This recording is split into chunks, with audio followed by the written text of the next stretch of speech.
Banks make money even when they do nothing. At first, this seems impossible. In daily life, money comes from effort. You work, sell, or provide a service.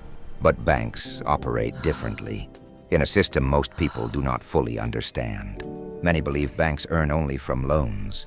They think banks take deposits, lend them, and earn interest. That is partially true, but incomplete. The reality is much deeper. Banks rarely use their own money. Most of what they handle belongs to someone else. You, the depositor. When you deposit money, you think it is safe, resting in a vault. But in reality, it stops being idle the moment it enters the bank. Your money is lent to someone else, a business owner, a family buying a home, a corporation, or even another bank. This system is called fractional reserve banking.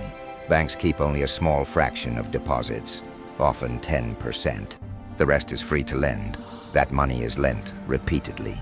Each time it moves from one account to another, it multiplies digitally. No physical cash is printed. Numbers on a screen create new money. Banks charge interest on every loan, even on money they never earned. Who carries the risk? You. Deposits are exposed. Banks earn whether the economy grows or slows. Inflation quietly reduces the value of your savings. Loans, however, grow with inflation. Interest payments increase. Total repayments rise. Banks profit in almost every scenario. The system is legal. Governments support it. Central banks protect commercial banks. Regulations ensure stability. Banks rarely fail. When they do, governments intervene, printing money and using taxpayer funds. This is called a bailout. Ordinary people have no such rescue. Jobs lost, debts unpaid, poor financial decisions. No safety net exists. Banks are not villains, but the system favors institutions, not individuals. Once you understand this, your thinking changes. You stop trusting blindly. You see banks as tools, not wealth creators. Smart people use banks for transactions, safety, and convenience, but not for growth. They learn how money works and how the system is designed. Financial education becomes their protection. If you do not understand banks, you will trade time for money forever. You will work harder, yet remain in the same place. But once you understand the system, you make better decisions. You stop playing the wrong game.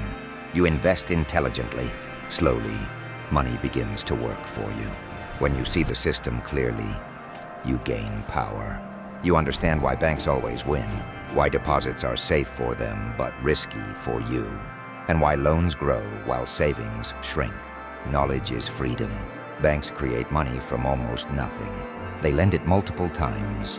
They earn interest at every step. Most people remain unaware, but once you understand the system, you stop being a passive participant. You use the system without being used by it. Financial literacy is the key to reclaiming control. Once you understand money, you no longer work for it blindly.